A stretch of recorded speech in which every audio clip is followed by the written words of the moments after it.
go ahead and start. Good evening, and welcome to tonight's telephone town hall with Congressman Tierney. I'm Natasha with Congressman Tierney's office, and I'll be moderating the call. This evening, we'll be talking about jobs in the economy, education, and the Congressman's efforts to protect the area's seniors, families, and small businesses. To ask Congressman Tierney a question about any of these issues, press 0 now. We're happy you could join us this evening, and we'll begin the event in just a moment. We look forward to hearing from you today. If you have a question for Congressman Tierney about jobs, the economy, college affordability, or any other issue of importance to you, please press 0 now. If you'd like to receive email updates from the Congressman, please press 7 to leave your email address. Again, this is Natasha from Congressman Tierney's office. Thanks so much for joining today's telephone town hall with Congressman Tierney. If you have a question, please press 0 now. Also, if you'd like to receive email updates from the Congressman, please press 7 to be connected to a member of our team. Welcome to today's telephone town hall with Congressman Tierney, where we'll be talking about jobs in the economy, education, and the Congressman's efforts to protect the area's seniors, families, and small businesses. At any point, if you have a question for Congressman Tierney, please press 0 and you'll be connected to a member of our team who will take your name and questions. If you'd like to share your email address with us in order to receive updates in the future, please press 7. Again, welcome to today's telephone town hall with Congressman Tierney, and thank you for joining us. If you'd like to ask Congressman Tierney a question, please press 0 to be connected to a member of our team. I'll now turn things over to Congressman Tierney. Well, thank you, Natasha.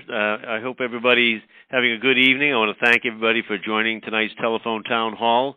I think you know that we try to stay in touch as often as we can and make ourselves available in this office. We think it's important that we know the issues that you think are critical and also what your opinions are on everyday issues. And that's one way we do it is by having the town hall meetings. Of course, we're around the district regularly and have a chance to see people at their workplace and other events. But I want to make sure that you get regular updates from me as to what we're doing. We're trying to strengthen the communities and try to revive our economy, but I also want to hear from you and what you think the effect of our work is and what we might also put our attentions toward. In that end, tonight's call, if you want to know on a regular basis what we're up to, I hope you'll sign up for our e-newsletter or like my page on Facebook or follow me on Twitter. You can visit the website at tierney.house.gov, tierney.house.gov. We try to keep on to the latest news of what's going on. It is, as I said, a place for you to sign up for our newsletter and to access other ways that we can stay connected and hear from you. When I'm around the district and talking with families and seniors and veterans and small business owners, it's a great way to hear what questions people have. And I know what's on people's mind right now is jobs. It's about strengthening our economy. It's about ensuring that our children have the opportunity to receive a world-class education and so much more. So tonight I'm happy to have a chance to listen to your comments, hear what you have to say, answer, or as best we can, any questions. If we can't answer them tonight, we'll try to get back to you with an answer really in the near future on that.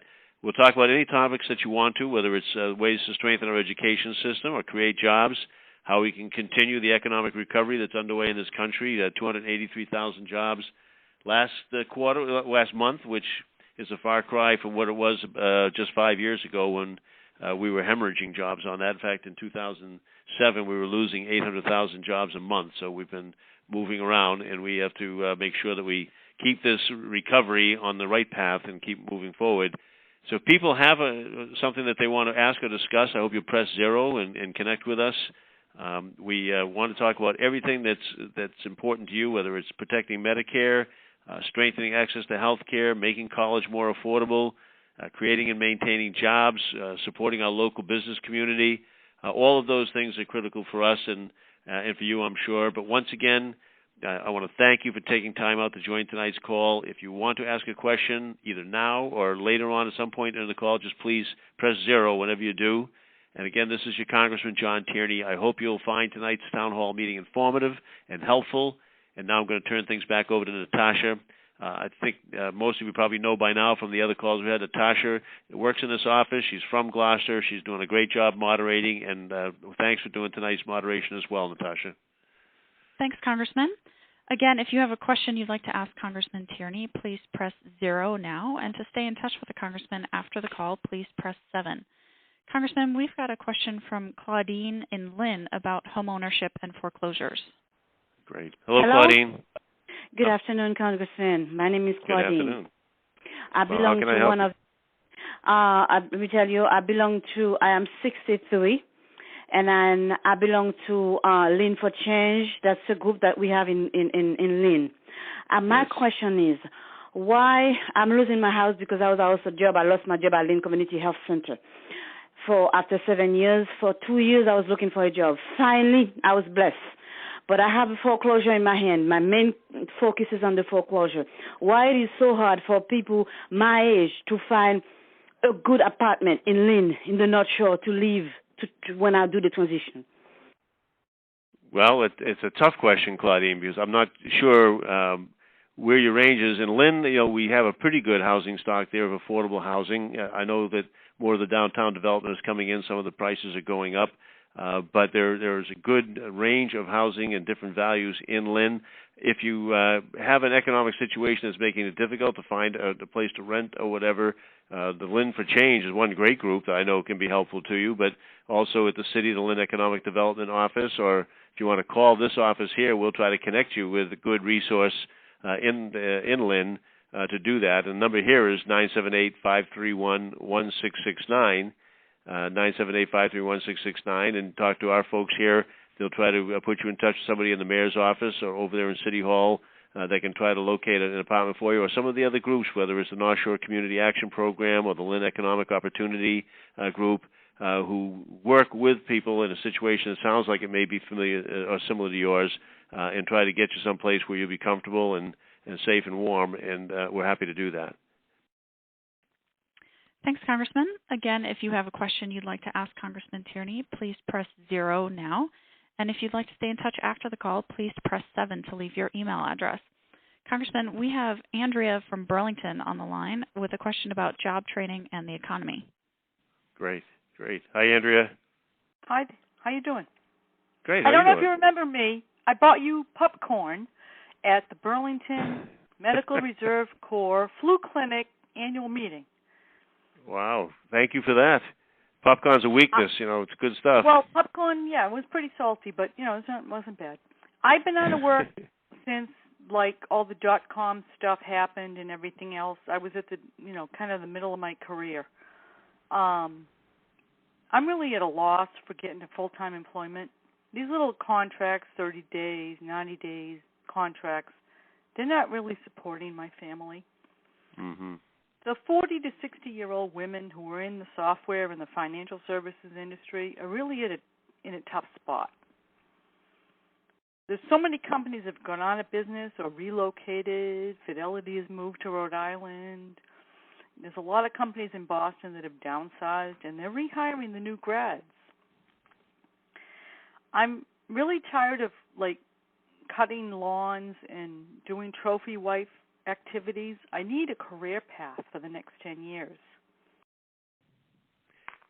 Well, Andrea, look, what you're saying is applicable to women in that age group, but also to men too. I'm afraid that since we had the recession that came down there being a depression on that, we've had more hires coming back on, but obviously there's still a lot of people out of work, probably 3 to 4 people looking for every job that is available. So I know it's tough out there. I hear it from people every day, and I hear it from our job employment centers around the district that we visit on a regular basis.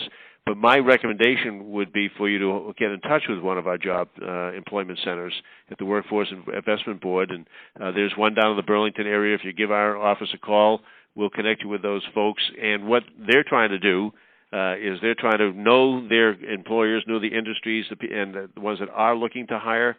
They're also then trying to make sure that they find out what it is they're looking for in terms of skills or education levels.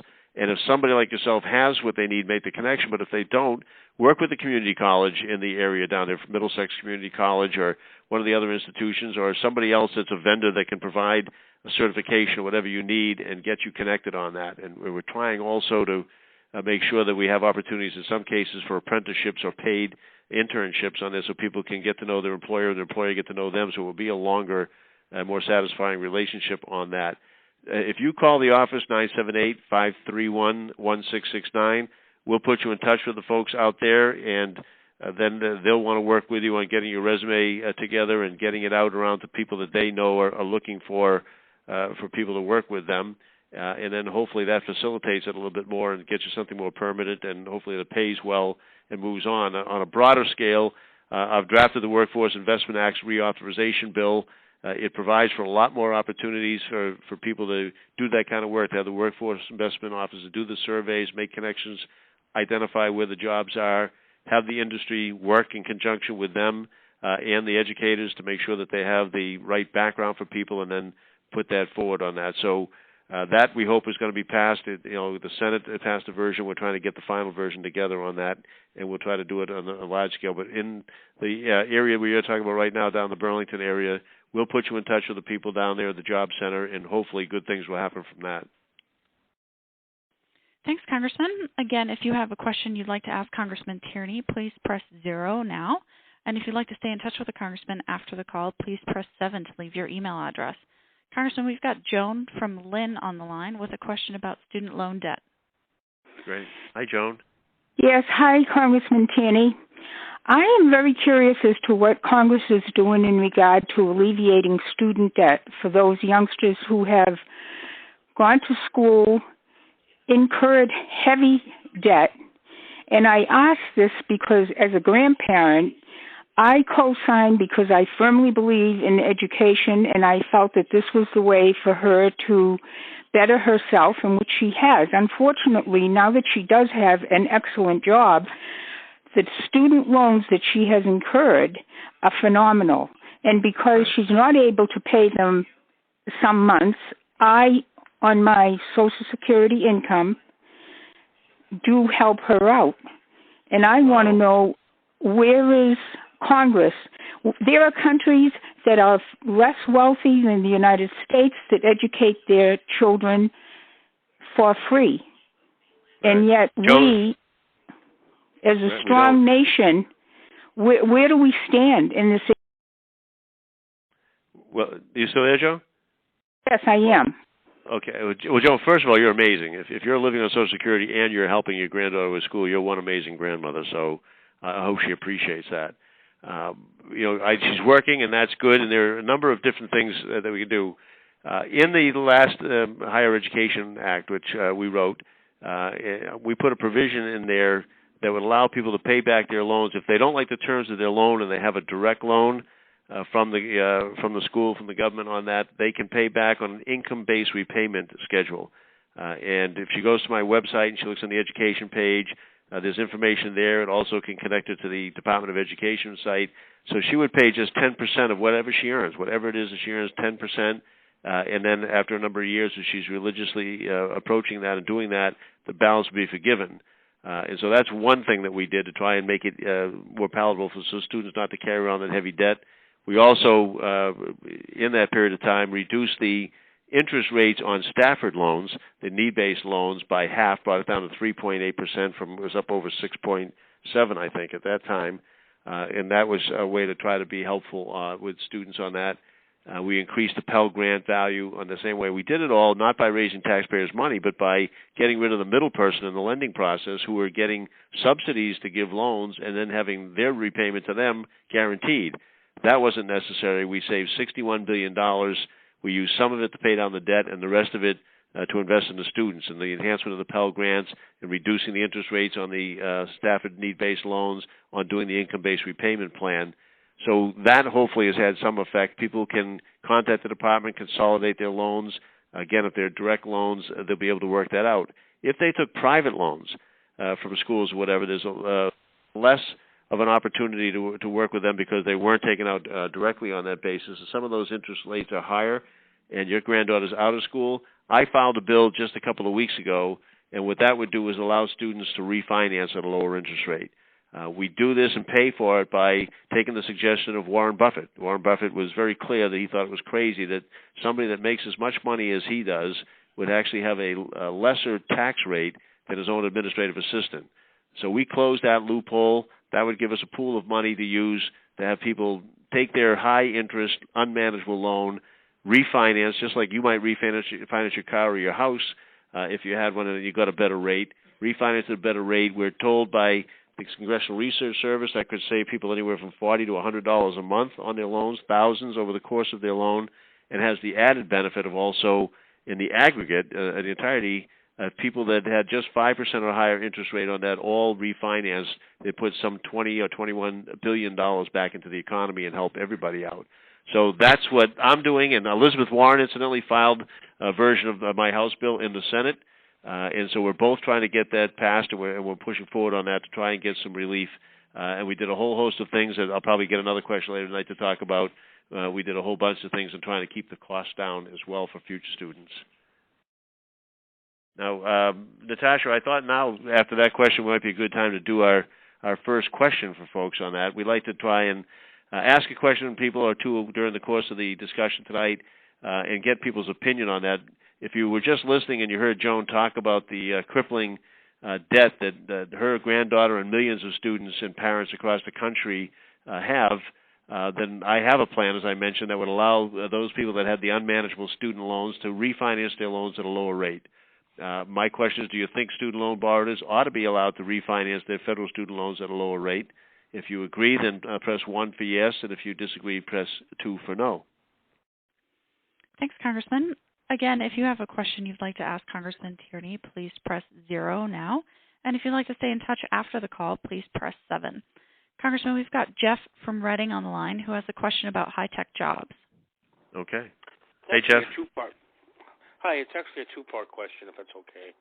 No extra charge. Because you kind of answered the first question in a way with the lovely woman that called that was between 40 and 50 and high-tech financial services. I'm in a similar state, but I'm in high-tech sales, and I'm noticing that there's clearly a difficulty in getting a job. If you're Boston-based, a lot of the financial services systems integration companies that do projects and engagements, they loan a lot of the salespeople based out of New York and New Jersey, but for some reason, maybe because that's where a lot of the banks are too. What I'm wondering is, is there a way of understanding and conceptualizing what Massachusetts is doing to bring in more high-tech organizations and knowing which companies are coming in? There may be. We could check with the governor's office and try to get back to you on that.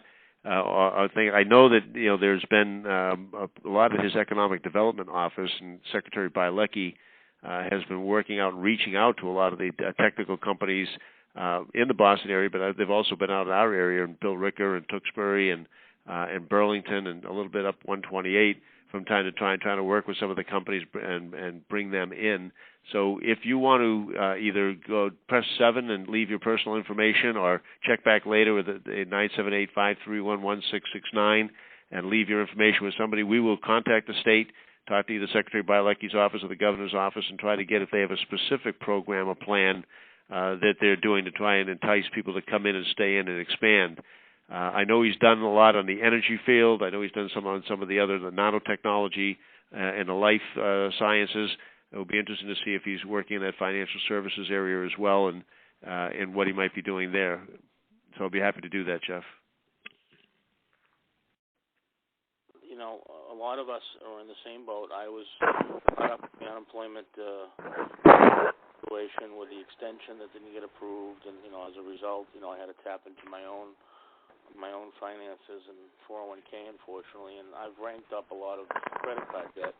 Does the state offer any assistance with negotiating with the credit companies to establish a reasonable payment if you're out of work, or if you have a lower income? I don't know if the Commonwealth of Massachusetts does that. There are some entities out there that do that, and I know when we had the mortgage foreclosure crisis was going on, we were able to tap into some of those people and connect some of our, on the federal level, some of our folks with that. If you want to do what I suggested and give your number, that's the other question you can ask. We'll see if there are some of those not-for-profit organizations out there that give advice on trying to manage those situations with credit card debt and other obligations that people might have and straighten out their budget situations on that. We're happy to try and make that connection. I'll tell you just on the credit card thing that one of the notions that we did a while back was pass the credit card consumer bill of rights.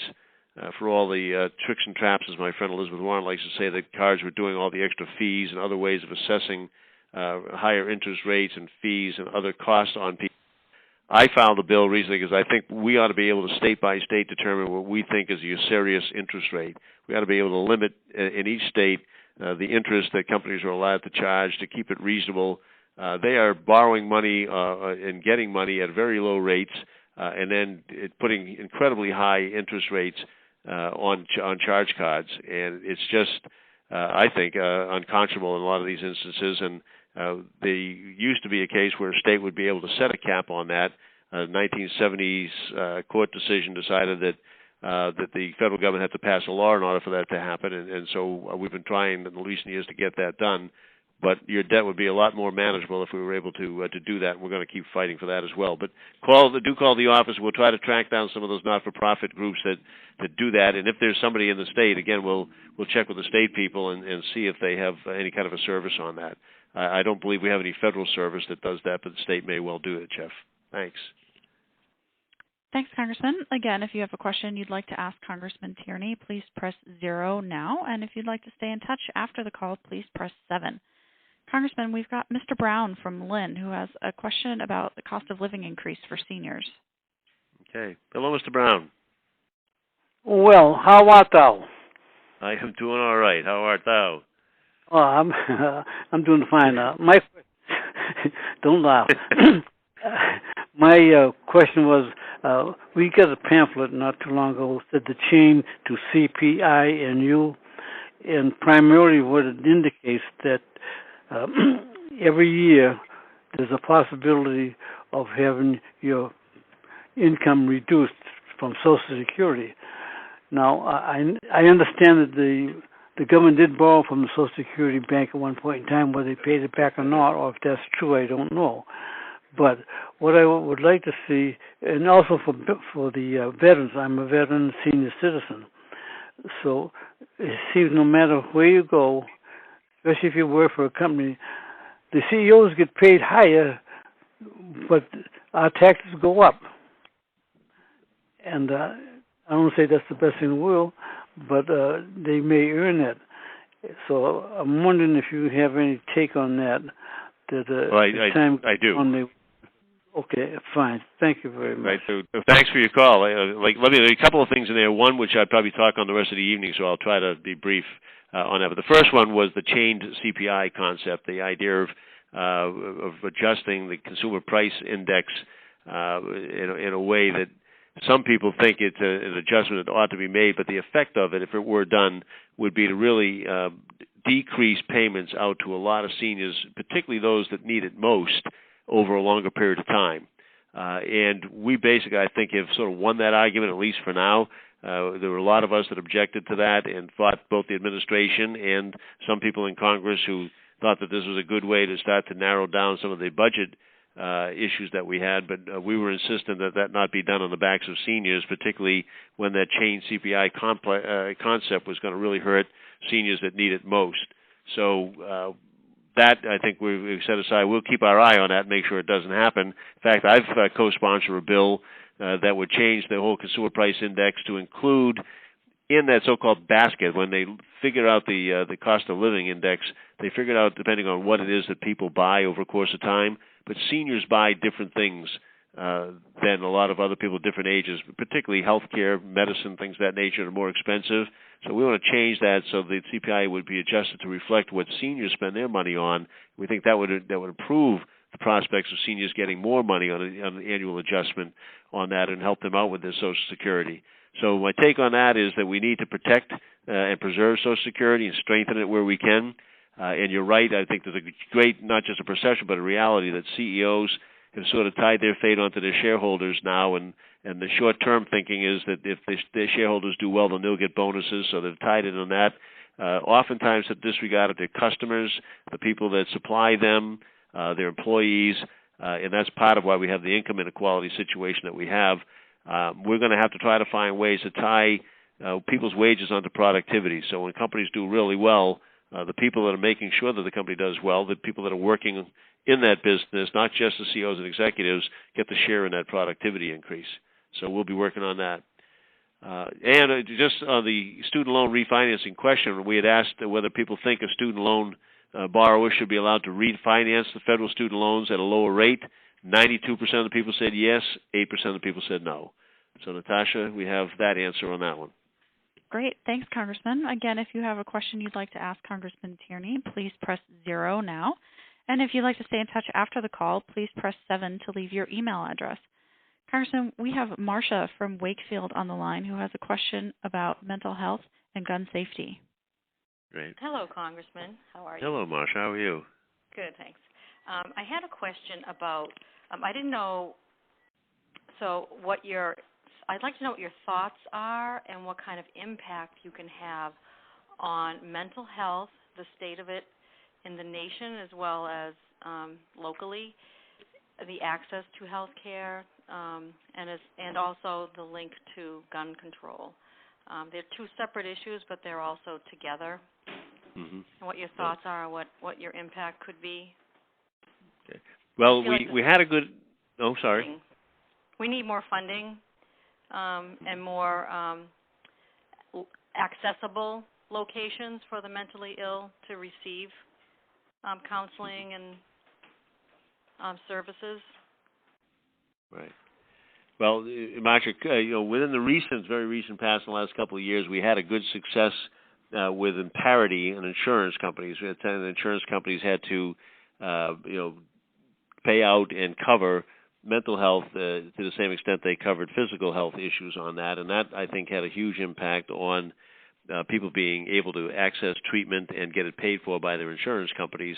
That was a bill that Patrick Kennedy had championed for a long time. We were happy to co-sponsor it along with other folks. It was a bipartisan bill, and it went through. There's more work to be done. I mean, companies now have to be held to that promise and make sure that they're actually doing it and not finding some way to avoid that responsibility. But we also have to make sure that we have enough people in the field. For our veterans, for instance, are coming up with a calamity for the people with PTSD and traumatic brain injury, are finding that there aren't enough properly trained and working psychiatrists and psychologists and people in the mental health industry to cover all of the 2 million veterans that are returning and the Vietnam veterans who are now presenting with PTSD and other ailments on that. So we need to encourage people. We're looking at some loan forgiveness programs possibly to get people to go into that area and service the people that have a need. We need to make sure that we have enough reimbursement on the Medicare and Medicaid, if people qualify for Medicaid, so the state and the federal government working together to make sure that people can get coverage when they need it. We have a particular issue, of course, with drugs and alcohol and people that need a bed in a facility that just aren't enough around. And we need to work with our hospitals and try to make more long-term places available for them. And the outpatient, we can do better on that basis, but it isn't always the answer. So we've got a lot of work to do. Resources are part of it, but also the idea of getting enough medical professionals in there that are trained to adequately service people. And that is connecting, of course, to the gun safety issue. We need to make sure that we have the computer system is set up to know people. So when people have a mental health issue that makes them a danger to themselves or to others, that ought to be on the registry, so people ought not to be able to purchase a gun within that situation. We've got new legislation we filed recently that if people have been committed involuntarily for those reasons, while we give due process rights, a way for them to challenge it after it's taken away and get it back if it was inappropriate, we do have a way to get people on that registry at that point, and then try to get all the states, including Massachusetts, incidentally, to use that registry and enter the people on properly so that people that are a danger to themselves and to others won't have access to a gun on that. And so much more that we need to do in both of those areas, but that's at least a brief answer on that, Marcia. Thanks, Congressman. Again, if you have a question you'd like to ask Congressman Tierney, please press 0 now. And to stay in touch after the call, please press 7. Congressman, we've got Lisa from Marblehead on the line who has a question about Medicare. Great. Hello, Lisa. Oh, hi. Hi. I just wanted. Hi, how are you? I'm great, I just want to get your. Good. I guess probably similar to the question that woman just asked about health, mental health. I'm in home care physical therapy for a very nice home care agency, and the greater Boston area. And the Medicare cuts and the Medicare restrictions that we just see time and time again, and how budgets are cut and all that, and how it really affects the people in the home and the healthcare clinicians that are out there trying to service them. I just want to get your thoughts on where Medicare is going and if they can rein back on the Medicare cuts, because it can get quite painful for people.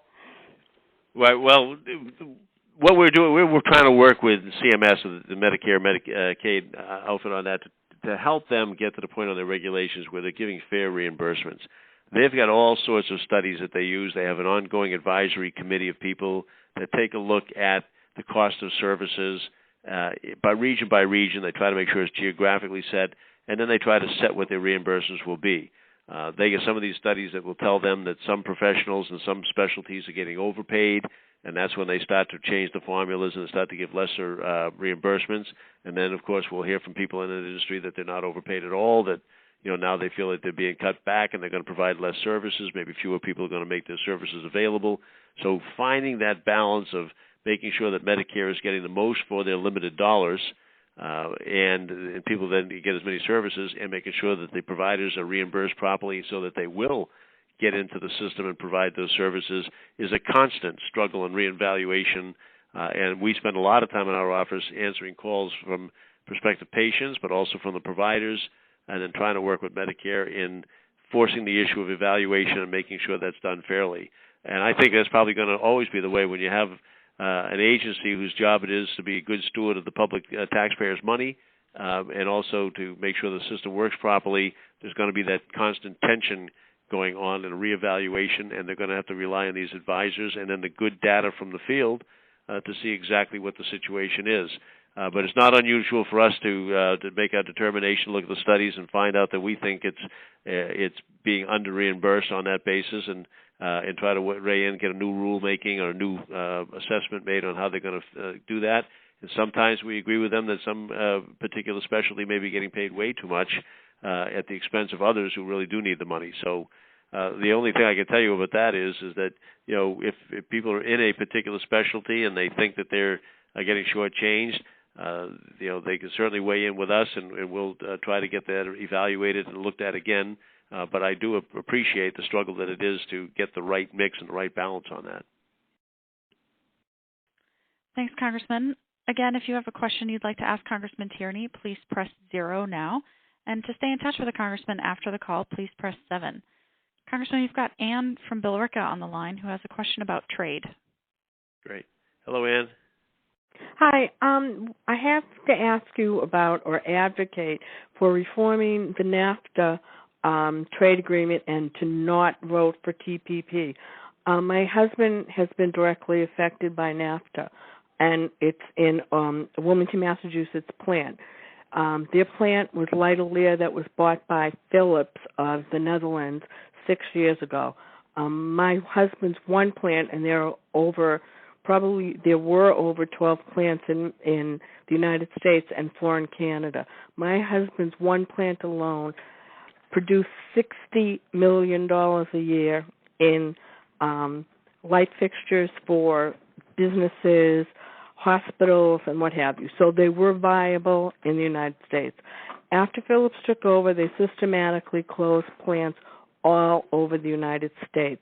So now they have 3 left, 2 in Texas, which borders Mexico, and 1 down in, I believe it's Tupelo, Mississippi. 3 of the plants in Canada, 2 of them are already closed, and 1 will be closed by the end of the year. Massachusetts has another plant. Philips has another plant in Fall River, Massachusetts. That will probably be designated for closing in the next 2 years. It's not because these plants were viable. The employees at these plants were unionized. They were making $15 to $17 an hour with incentive pay. They were getting health insurance, vacation, and paid holidays. The jobs went down to Mexico. The Mexicans are being paid $3 an hour with absolutely no benefits.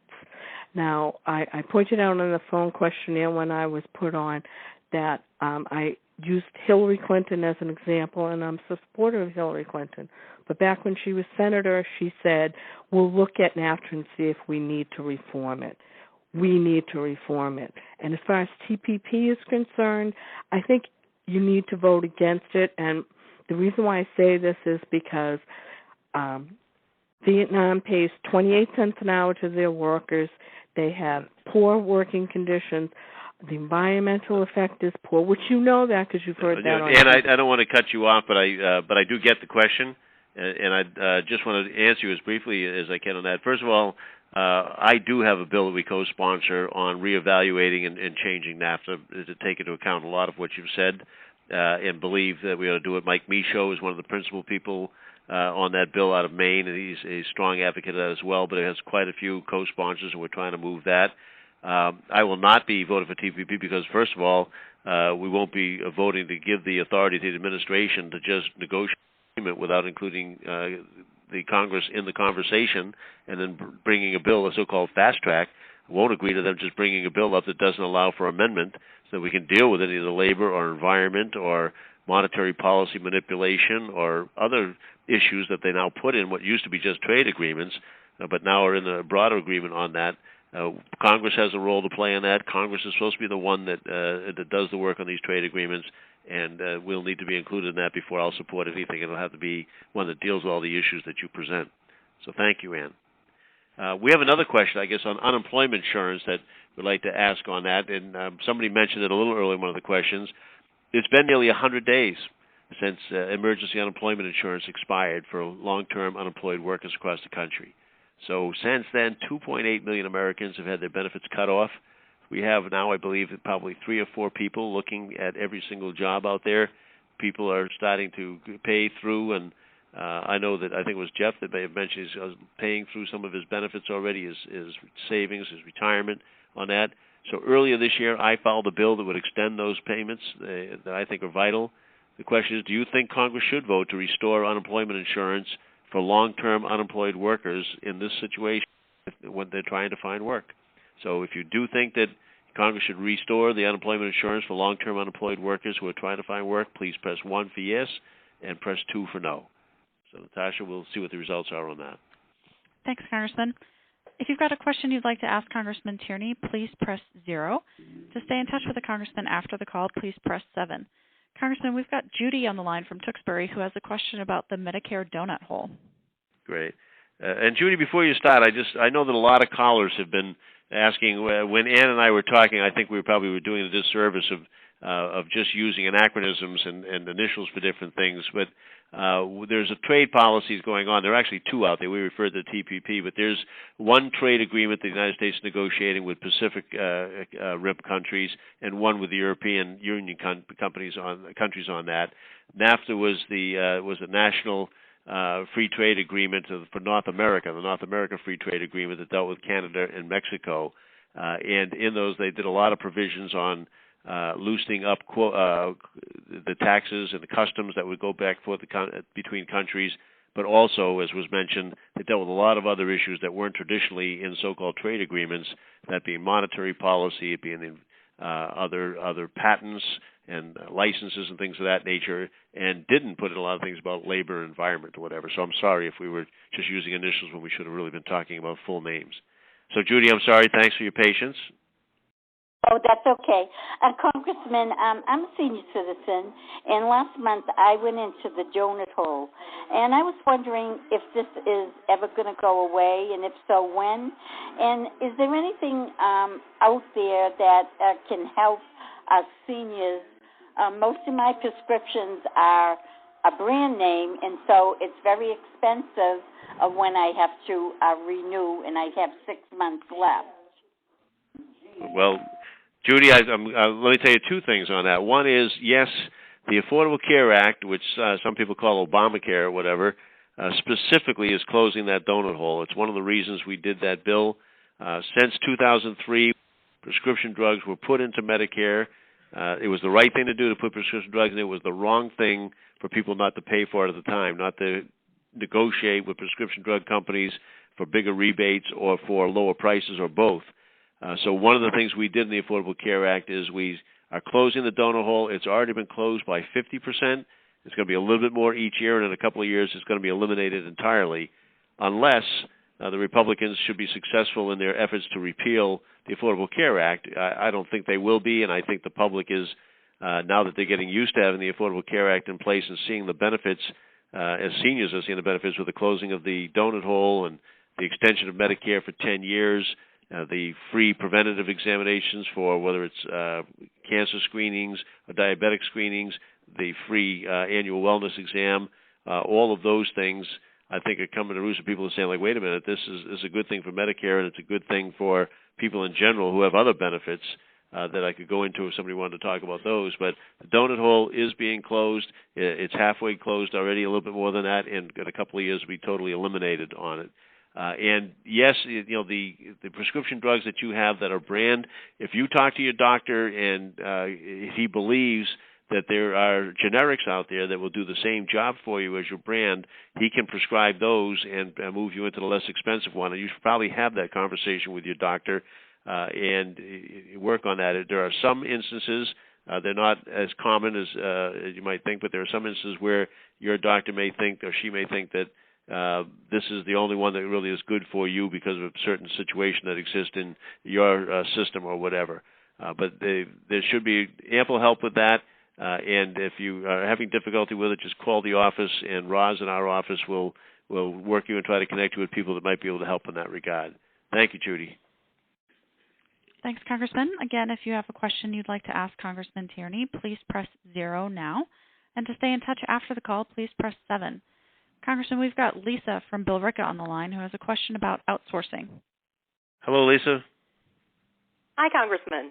I actually, partly speaking to Jeff, I am a manager who does hire high-tech people in Massachusetts, but unfortunately it's significantly less expensive to outsource jobs to consultants than it is to hire Americans, particularly when they're coming into the country on H-1 visas.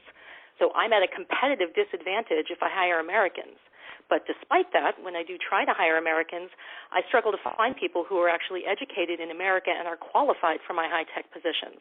So my question is, what are you doing at the federal level to promote insourcing and also to educate American students to be qualified for these high-tech jobs? Well, great question, and I hope Jess finds out who you are and tracks you down and try to work with you to get a job on that. But a number of things on that. One, we're supporting trying to get science, technology, engineering, and math backgrounds down into the elementary levels as well as the high school.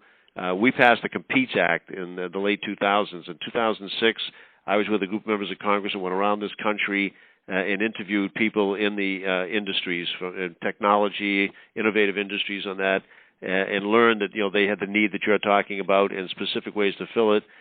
We then supported science, technology, engineering, and math. We supported the NIST, and we supported National Science Foundation. We had more opportunities for people to get into teaching careers in the science, technology, and engineering and math fields, get their bachelor's degree, their master's degree, and their advanced doctoral degrees, get more teachers trained up to teach them and incorporate that teaching into their everyday courses on that. And now we have groups like the wonderful STEM 2 here that was put together by Gordon College and No Adam, a private curriculum place over in Salem, and teachers out of Manchester, Essex, Carlisle, and Lynn and others that are dealing and making sure it gets down into the elementary grades as well. I'm speaking, in fact, at one of their consortiums tomorrow morning. So we're trying to do all of that to get that in the pipeline, also working with our workforce investment boards to find people like you, Lisa, and the companies that you represent, and find out exactly what you need for the skill set and the education, and then work with our community colleges. My Workforce Investment Act reauthorization allows for that. We are working very hard to get that bill through. The Senate bill was very similar to mine. I'm hoping we can get that done in the next few weeks or a month or so. It allows for more internships, more apprenticeships that are paid, opportunities for people to connect with businesses and the employer-employee get to know each other and smooth that in. It allows for the labor and the industry and the community colleges and other vendors to work together, developing a curriculum that will get certifications and the credentials that they need to make that connection. All of those things we're trying to do, and we're strengthening our vocational technical schools as well and trying to move forward on that, because I think that's a great source of people to work in those industries as well. We have a result, I think, Natasha, if this is a good time with you to do that. We had asked whether or not Congress should vote to restore unemployment insurance for long-term unemployed, that people that are trying to find work. 81% of the people said yes, and 19% of the people said no. So it's 81% yes, 19% no on that. Great. Thank you, Congressman. Again, if you have a question you'd like to ask Congressman Tierney, please press 0. Congressman, we've got Mike from Lynn on the line who has another question about foreclosures. Okay. Hi, Mike. Hi, Congressman. How you doing? Great. How are you? I'm good. I know I said to myself 1,000 times I'm not going to say hi, how you doing, because that's what everyone has. Yeah, I do the same thing, and I say the same thing. It's just natural. It's just natural. And I turned around and did it. My question was, Bank of America, great name, love it. Everyone eventually, federal government, all the people, figured out that, yeah, they were scamming everybody to foreclose on their homes. And it wasn't till after thousands of people have lost their homes, I'm just guessing on the number, that it was like, okay, no, you can't do that no more. You know, you have to work with the people. You have to take whatever they can give you based on their pay. But what about the people that got hit in the very beginning? You know, I've lost my home. My home was gone. I'm living in an apartment now, and it was all because of Bank of America's scam, and it really irks me. It just drives me nuts. I could have afforded. I make $120,000 a year, but they just lied. They cheated. They stole my house, and now what do I got? Bad credit and nothing. Well, Mike, I know what you're talking about because we had so many cases come through this office of people being jammed the same way, whether it was Morgan Stanley or Wells Fargo or Bank of America. All had situations where they had taken advantage of people, and whether it was the robo-signing or not giving people the right information on that and working on that. So I get it. And there is a litigation that went on with some of these banks. And when the litigation was won, there was money set aside to pay amounts out to some of the people that had been wronged on that. I hate to tell you that I don't think, relatively speaking, it was a lot of money. It was not nearly enough to compensate you for what you lost. But there were some set-asides on that for, I think, relatively small amounts, but useful amounts, I'm sure, in your situation. If you want to contact the office, we'll try to track down whether in your particular situation and any litigation against the Bank of America, there had been that kind of a set-aside, and whether there's something that you can try to claim on, whether that window's still open on that. So it depended on the bank and the piece of litigation and the actual settlement that went in. But I know one recently came down with Morgan Stanley. A substantial amount of money was set aside. The Massachusetts Attorney General got a chunk of that, and part of that was to reimburse people that had been in a situation with that particular bank. Bank of America has been in litigation in a couple of different instances, some for Countrywide, which was a mortgage company that they had bought and had difficulties, and some for the bank itself. So, Mike, call the office, give us the information. We'll try to track down whether or not you might qualify for some, admittedly, it's going to be unsatisfying to you, but for some amount that might be helpful. Thanks, Congressman. We've got Heather on the line from Tewksbury who has another question about Medicare. Hello, Heather. Hello, Congressman. Another woman spoke to you about Medicare, but I want to add something to it. Okay. They've cut Medicare a lot. Doctors don't really get paid much for what they do. They don't get paid on their services. I can see the bills. If you want to see the bills, I'll show them to you. And so if they cut it any more, the doctors won't see us. Well, there had been a cut in doctors. We've been fighting this fight now for year after year, and we've actually agreed with you and most members on that, a majority of the members by us. So that every year they've been stopping them from making those cuts.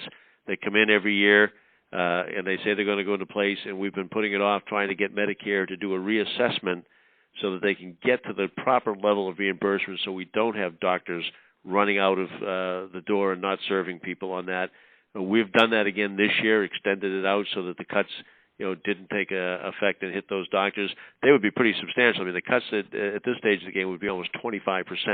And I think anybody looking at that is going to know that that's going to seriously impact physicians who are just trying to make a living and service people. And whether people thought they were overpaid at one point in time or not, that's a pretty substantial amount of a cut. So we've been putting that off. In fact, we tried to get into the bill a formula that would resolve this question once and for all.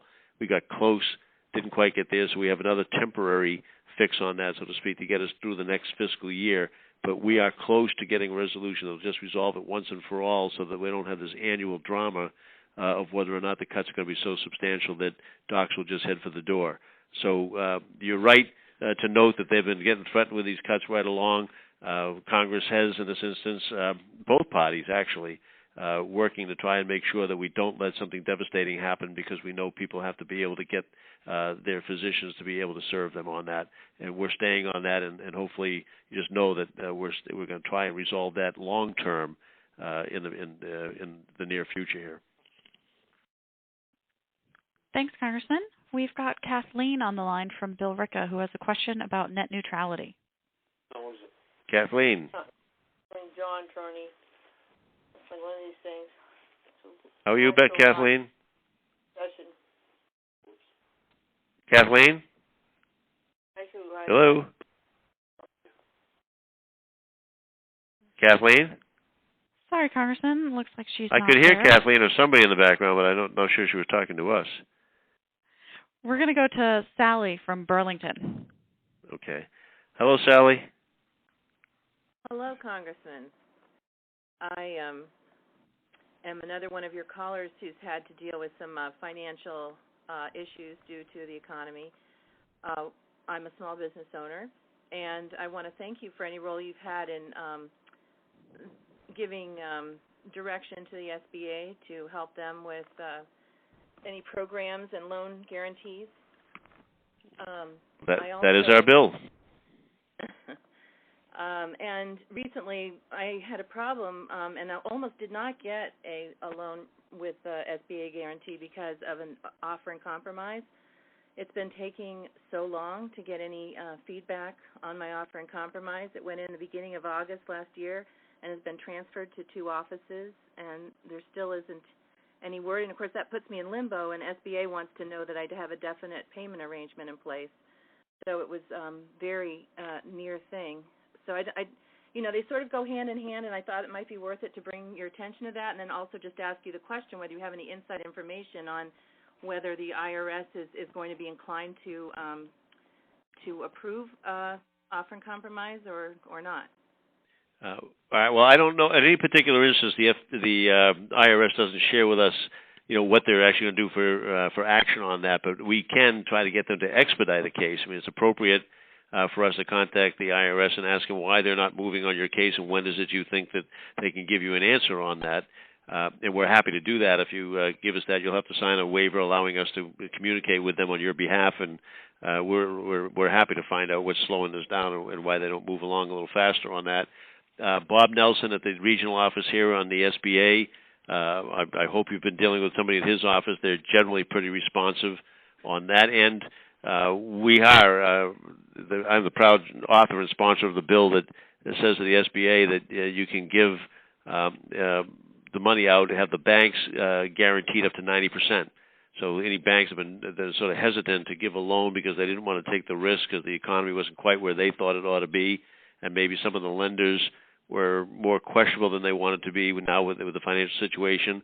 If it's guaranteed up to 90%, they'll get off the market and they'll make that loan. So my bill says you can guarantee the banks up to 90%, and you can waive the fees, waive all the fees that are involved on that. When we did that during the recession, first did that, we had a tremendous result on that.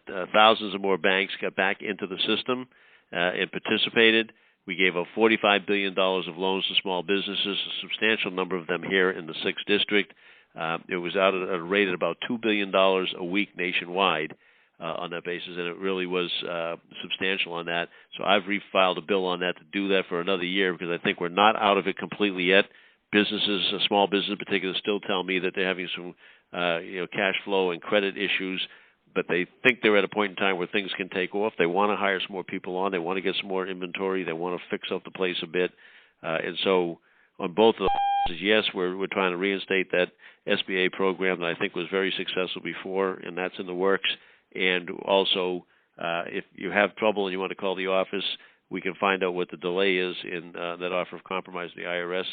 And also, if you haven't been working directly with the regional office of SBA, we can try to make that happen as well. Thanks, Sally. Thanks, Congressman. We've got Irene from Beverly on the line who has a question about medical insurance. Hello, Irene. Hello, John. I want to begin by saying thank you. I'm from Beverly, and I want to say that your support in the city, whether it's the high school, I've been to every meeting that you've held, and I genuinely thank you. It's a personal and knowledgeable response, and I'm very proud to have you in place. My situation, I'm actually talking for my daughter. I happen to be older. I'm in my later 60s. I have an 18-year-old that graduated Sunday from Beverly High School. She's heading out to LSU. She's received a decent amount of scholarships, but I do not qualify for a parent loan, and I wondered where do I go? LSU has a website, but would I do better working with her because it's going to be all her loan? And I just wondered if you had an idea to put us in a direction or something besides what we find out at LSU. Something beside what you find out at LSU. I was just going to suggest to you that the best place when you're starting with a student loan thing is always at the financial aid office of the institution. They've got some people that are really trained there and should know all the options that are there. If not, then we can try to work with the Department of Education and see if there's some general information they have and maybe even some particular information they've gathered about LSU and put us on to the right people to pursue that. I do have to tell you that King Alexander, who's the president of LSU, is a personal friend of mine, so he's going to hate me for suggesting that we do it on a case-by-case basis. But if your daughter contacts the university and asks for the president's office, she can use my name and tell them that all they want is a little attention as to what are her options and what might best suit the family circumstances. And if she'll take that route and then contact the college's financial services office and get their information, contact us. We'll try to find out some stuff or connect you directly with the Department of Education and see if there isn't some way we can get you all the options that are possibly there and get you something that's suited for you.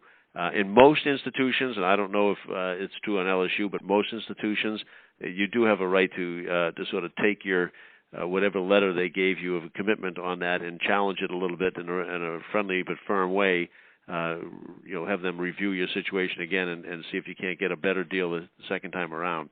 So, Irene, don't hesitate to call us, and we'll see if we can't put something through the Department of Education, but don't hesitate to have your daughter also press LSU for a little more consideration. Natasha, I think we have time for one more, don't we? We do. We're going to go to Ethan from Tewksbury, who has a question about campaign finance reform. Okay. Ethan, this is, Hi. I guess, the last. You get the last word for the night. Oh, very nice. Thank you.